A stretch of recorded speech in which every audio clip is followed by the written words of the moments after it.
नमस्कार दोस्तों, डॉक्टर सीमा फिर आपके साथ, आपकी दोस्त। आज एक नया टॉपिक सोचा मैंने कि इतना डायबिटीज के बारे में डिस्कस किया, क्या होता है, कैसे होता है, अब ये प्रिवेंट कैसे कर सकते हैं। क्या डायबिटीज ऐसी कोई बीमारी है कि जो वापस बैक टू स्क्वायर वन जा सके, आई मीन अपने आप को इससे बचा सके, होने से बचा सके। तो जैसे कि मैंने पहले बताया कि डायबिटीज होने से पहले एक स्टेज होती है प्री डायबिटीज, जो काफी लंबी चलती है, तकरीबन 7 से 8 साल या ऑलमोस्ट 10 इयर्स तक चलती है, जब तक कि ओवर डायबिटीज में नहीं पेशेंट कन्वर्ट हो जाता। तो अगर आप इस स्टेज पर पेशेंट को रोक लेते हैं तो आप पेशेंट को डायबिटीज होने से प्रिवेंट कर सकते हैं। तो अब हम इस स्टेज पर पेशेंट को कैसे रोक सकते हैं। मेरे पिछले वीडियो में हमने बताया था कि पेशेंट की स्क्रीनिंग करनी बहुत जरूरी है और एडीए की क्या गाइडलाइंस है वो सारी मैंने आपको बताई थी कि किस तरीके से स्क्रीनिंग होनी चाहिए। तो स्क्रीनिंग होने से हम बहुत जल्दी पेशेंट को जो सस्पेक्टेड हैं या हाई रिस्क वाले हैं उनको उनको हम स्क्रूटिनाइज कर सकते हैं, ताकि हम आगे उनको डायबिटीज होने से बचा सके। अब जैसे कि मैंने बताया है, obviously genes play a big role, age play a big role, past behaviour play a big role, लेकिन वो ऐसी चीजें जो हमारे हाथ में नहीं है। जेनेटिक को हम नहीं चेंज कर सकते, उम्र जब बढ़ रही है तो हम उसको नहीं चेंज कर सकते। और अगर मैं अपने पास्ट में आपने बहुत गलत लाइफस्टाइल अपना रखा था, या स्मोकिंग, अल्कोहल, या आपकी ईटिंग हैबिट्स या आपकी एक्सरसाइज हैबिट्स वेरी पुअर थी, तो उसको हम नहीं बदल सकते। लेकिन अपने आज को आज से सही करके डायबिटीज होने से बचा जा सकता है। हम सब जानते हैं कि टाइप 2 डायबिटीज कम से कम 90% type 2 diabetes is the commonest type of diabetes which is seen in 90% of the diabetes is type 2 diabetes. तो अब हम ये भी जानते हैं कि अगर टाइप 2 डायबिटीज सेटिंग हो जाती है तो उसके शुरू होने से पहले ही पेशेंट में बहुत तरीके की कॉम्प्लिकेशंस आ सकती हैं। कॉम्प्लिकेशंस जैसे कि अगर आंख में आई रेटिनोपैथी तो patient can go into blindness. अगर किडनीज में आई नेफ्रोपैथी, डायबिटिक नेफ्रोपैथी, तो किडनी फेल हो सकती है। अगर हार्ट में आई तो इस्कीमिक हार्ट डिजीज या हार्ट फेलियर, ये सब चीजें हो सकती हैं। डायबिटिक न्यूरोपैथी हो सकती है, जिससे कि पेशेंट के पैरों में या पेरिफ्रीज में झंझनाहट होना, जलन होना, ये सारी चीजें पाई जा सकती हैं। तो इन कॉम्प्लिकेशन से बचने के लिए और खुद को पूरी तरीके से डायबिटिक ना होने के लिए ऐसे क्या हम उपाय कर सकते हैं। तो फर्स्ट एंड फॉरमोस्ट ही, जब नाम खुद बता रहा है डायबिटीज यानी कि रेज्ड ब्लड शुगर, तो आप क्या करो, आप अपनी शुगर की मात्रा कम कर दें। अगर आपके खाने में शुगर की मात्रा कम है और आप रिफाइंड शुगर्स का यानी कि मैदे का उपयोग कम से कम करते हैं तो आप खुद को डायबिटीज होने से बचा सकते हैं।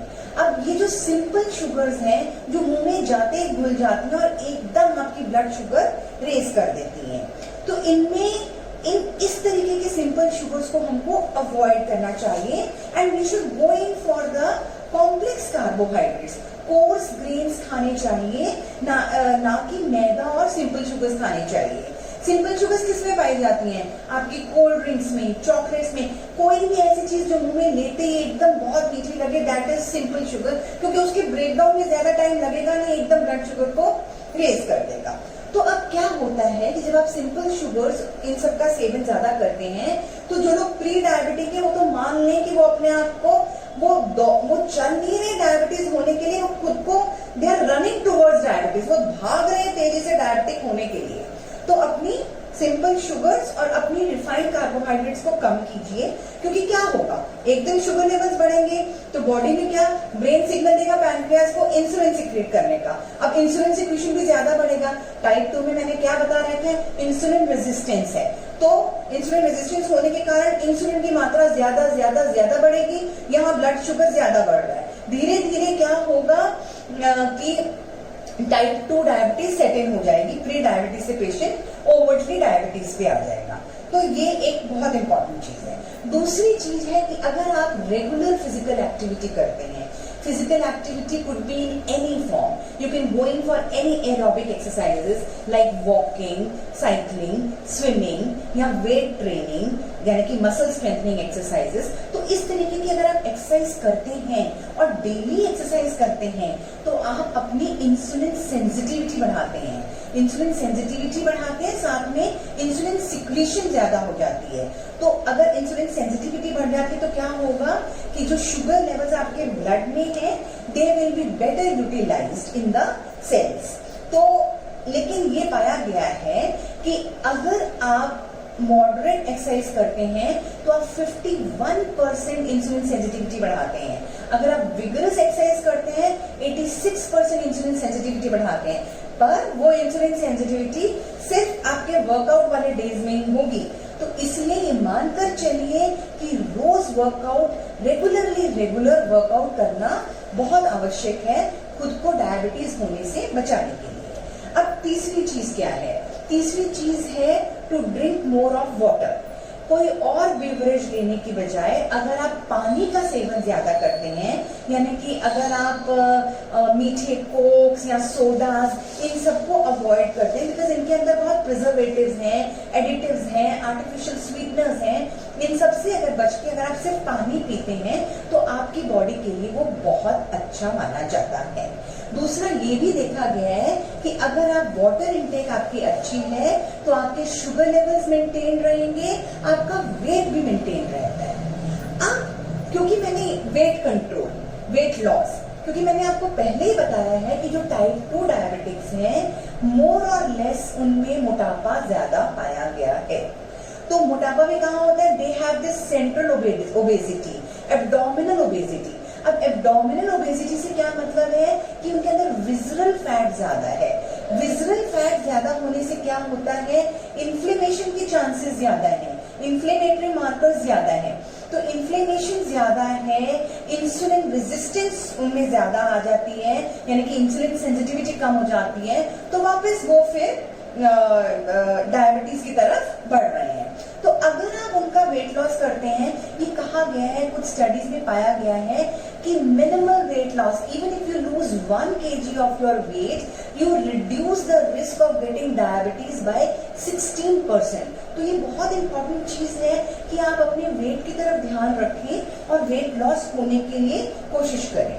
फिर है आपके खाने का, अगर आप अपने पोर्शन साइज को कम करते हैं, आई मीन आप जो भी खाते हैं उसकी क्वांटिटी को अगर आप कम कर देते हैं, that is reducing the portion size, it would really help you not getting into diabetes. तो ये बहुत इंपॉर्टेंट चीज है. छठी चीज है, सिक्स्थ इंपॉर्टेंट थिंग इज कि अगर आपका लाइफस्टाइल सेडेंटरी है, यानी कि आप मोस्ट ऑफ द टाइम बैठे रहते हैं, आपकी कोई फिजिकल एक्सरसाइज ज्यादा नहीं है, तो अपनी लाइफस्टाइल को थोड़ा बदलिए, सेडेंटरी लाइफस्टाइल से थोड़ा बाहर निकलिए. अगर आपके वर्किंग आवर्स में आपका बैठना ज्यादा आवश्यक रहता है, फिर भी कोशिश कीजिए कि आफ्टर एवरी 1 आवर कम से कम 4 या 5 मिनट के लिए बाहर निकलें. चाहे आप ओवरहेड स्ट्रेचेस करें, चाहे आप थोड़ी सी वॉक करें, चाहे आप लेग एक्सटेंशन एक्सरसाइज करें, पर 4-5 मिनट के लिए जरूर कीजिए कि बहुत बहुत जरूरी है. फिर है कि जैसे आप सपोजिंग कोई भी सामान खरीद के लाते हैं, अपनी एक्सरसाइज फिजिकल एक्टिविटी कैसे बढ़ा सकते हैं? कुछ भी आप खरीद के ला रहे हैं तो आप खुद चल के ग्रोसरीज ले रहे हैं या कुछ भी ले रहे हैं तो खुद चल के जाइए अपने घर में. यू नो कि आप ऑफिस में जाते हैं तो एलिवेटर लेने की बजाय अगर आप स्टेयर्स लेते हैं तो वो ज्यादा अच्छा पाया गया है. फिर है कि if you are a smoker और if you are an alcoholic, cut down on your smoking and alcohol. तो स्मोकिंग जो है वो ठीक नहीं है. स्मोकिंग, जो स्मोकर्स होते हैं उनको डायबिटीज होने के चांसेस ज्यादा रहते हैं. रादर जो सेकेंड हैंड स्मोकर्स भी हैं उनमें भी डायबिटीज होने के चांसेस ज्यादा रहते हैं. तो if you quit smoking and if you quit smoking for a longer period of time, अगर आपका स्मोकिंग छोड़े 10-15 साल हो गए, you get back to a place, आप उस इंसान से अपने आप को कंपेयर कर सकते हैं जिसने कभी स्मोकिंग नहीं करी, यानी कि जो स्मोकिंग के रिस्क फैक्टर्स हैं वो सारे खत्म हो सकते हैं. फिर है कि अगर आप लो कार्ब डाइट लेते हैं तो वो आपकी सेहत के लिए बहुत अच्छा है। लो कार्ब डाइट का मतलब है अगर if you go in more for the ketogenic diet and low carbohydrate diet, आप डायबिटीज होने से बच सकते हैं। फिर है next important point to be raised in this topic is कि आप अपने विटामिन डी लेवल्स को बहुत अच्छे से ऑप्टिमाइज करके रखिए। मिनिमम 30 नैनोग्राम पर मिलीलीटर आपका विटामिन डी रहना चाहिए। जिनके विटामिन डी लेवल्स अच्छे रहते हैं उनकी इंसुलिन सेंसिटिविटी बहुत अच्छी रहती है, उनकी इंसुलिन सिक्रीशन बहुत अच्छी रहती है, जिससे कि आपके ब्लड शुगर लेवल्स लो हो जाते हैं और उनको हार्ट में भी प्रॉब्लम होने से बचाव हो सकता है। Another important point is taking more of fibre. Fiber is of two types, soluble and insoluble. Both the types of fiber is very important in reducing the chances of diabetes. क्या होता है कि फाइबर जो है वो जो soluble fibre है वो पानी के साथ मिलकर एक जेल बना लेगा और उस जेल को डाइजेस्टिव ट्रैक्ट से निकलने में काफी टाइम लगता है, तो एकदम आपकी ब्लड शुगर्स पीक पर नहीं जाएंगी, तो बहुत ग्रेजुअली ब्लड शुगर आपकी बढ़ेगी। तो इसलिए डायबिटीज होने से बचने के लिए अपने खाने में ज्यादा से ज्यादा फाइबर डालिए। फाइबर किसमें पाया जाएगा? ब्रांड्स में पाया जाएगा, ओट्स में पाया जाएगा, oat brand, millets of any type, तो इन सब चीजों में आपको फाइबर मिलेगा।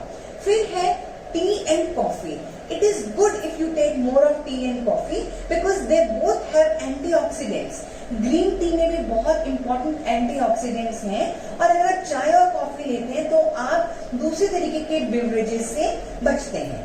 कुछ और आयुर्वेदिक चीजें हैं जैसे कि देखा गया है curcumin which is found in turmeric, so that is an anti-inflammatory. So being an anti-inflammatory, it helps in reducing your blood sugar levels as well, and it is used in the patients जिनको arthritis है या और भी कोई चीज है तो उनसे बचाव होता है, साथ में शुगर होने से भी बचाव होता है। दूसरा एक और आयुर्वेदिक है बर्बरिन करके, इसमें भी देखा गया है कि it is also an anti inflammatory. और अगर आप इन सब चीजों का ध्यान रखेंगे और अपने लाइफस्टाइल को बदल लेंगे, क्योंकि देखिए जीन्स बदलना आपके हाथ में नहीं है, कुदरत ने जो जीन्स दिए हैं उसको हम नहीं बदल सकते। जो आपकी एज बढ़ रही है और एज के बढ़ते हुए जो डायबिटीज होती है उसको भी आप नहीं बदल सकते, पर आप बदल क्या सकते हैं? अपनी लाइफस्टाइल मॉडिफिकेशंस, अपनी डाइट और एक्सरसाइज को रेगुलरली एक्सरसाइज करें, अपनी डाइट को मॉडिफाई करें सो दैट आप प्री डायबिटीज से डायबिटीज होने से बच सकें। अब एक बहुत ज्यादा इंपॉर्टेंट चीज है प्री डायबिटीज। कई लोगों को जब से पता चलता है कि हम प्री डायबिटीज है वो बहुत घबरा जाते हैं कि डॉक्टर साहब हम तो अरे इसको एक अच्छा साइन समझिए, भगवान ने आपको बहुत वक्त दिया है, कम से कम 8 से 10 साल का वक्त दिया है कि आप डायबिटीज में ना कन्वर्ट हो। तो अगर आप अपने आप को बदल लेते हैं तो आप डायबिटीज होने से बच सकते हैं। So this is very important that how you prevent to get diabetes. Thank you.